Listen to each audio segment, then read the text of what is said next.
Fotocrea 33 presenta la composición y la perspectiva, clase 4 de fotografía. ¿Pero qué es la composición? Recuerden que la fotografía es un medio de expresión, un modo de comunicar sin palabras, sino con imágenes, así como la pintura es lo más similar. Así que cada cosa o persona que incluyamos en una fotografía la llamaremos elemento. Y siempre hay en la composición elementos deseados y otros no. Como por ejemplo un paisaje muy bonito, pero se encuentra cerca un bote de basura, el cual no queremos que salga. Entonces, este es un elemento no deseado y lo debemos de retirar. Pero hay veces los elementos no se pueden mover, ya que algunos son fijos, otros están fuera de nuestro alcance, otros pueden ser muy pesados. Entonces tendremos que crear una composición conveniente a lo que queremos lograr, y es ahí cuando entra de la mano la perspectiva, ya que entre los ángulos y posiciones se crea una perspectiva interesante, única y finalmente una composición en donde el balance de esta debe de ser armonioso para que se vea la fotografía en equilibrio y en simetría.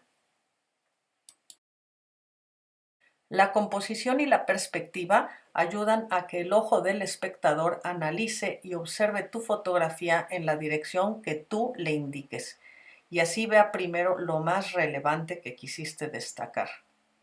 Pueden observar en estas fotografías que tomé cómo se ven más interesantes los ángulos diferentes a los que siempre vemos. La perspectiva, así como el alejarnos de las cosas o acercarnos, descubrimos nuevos mundos que a simple vista y cotidianamente no vemos, y eso hace fascinante la fotografía. Así que podemos decir que la composición es el arte de acomodar bien los elementos que queremos incluir en la fotografía.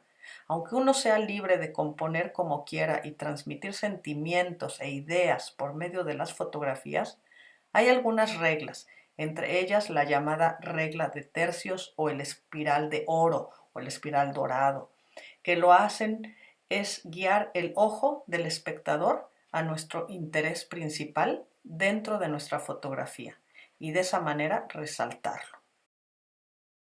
Aquí podemos ver en este cisne cómo se aplica la regla de los tercios. Como puedes ver, en su pico se encuentra uno de los puntos superiores a la derecha, el cual es el punto más importante, donde se encuentra la cabeza, el enfoque principal, y después se envuelve el resto de la composición, logrando así los puntos fuertes resaltarlos del resto. No tienes que abarcar los 4 puntos, puedes escoger solo uno si quieres. Ahora vemos el espiral de oro. Este te va llevando a su centro de una forma simétrica o de afuera hacia adentro. Este es llamado también el espiral de Fibonacci, llamado así por el matemático italiano Leonardo Pisano, quien difundió el sistema de numeración árabe. Este espiral geométricamente perfecto está formado por una sucesión numérica que él demostró que se encuentra presente en la naturaleza. Es una serie infinita donde la suma de sus dos números consecutivos siempre da como resultado el siguiente número. Pero no quiero complicarlos tanto. Lo más importante es que tanto la espiral de oro como la regla de los tercios van íntimamente ligadas y su objetivo principal es guiar el ojo del espectador a su manera deseada del fotógrafo. Pero recuerda que estos son conocimientos que te comparto para que sepas más de la fotografía. Sin embargo, nunca dejes que esto te limite a crear y a tomar tus únicas fotografías que solo tú puedes decidir. Espero que hayas entendido esta clase y te espero en la próxima clase de fotografía. Gracias. Suscríbete y dame un like. Hasta la próxima.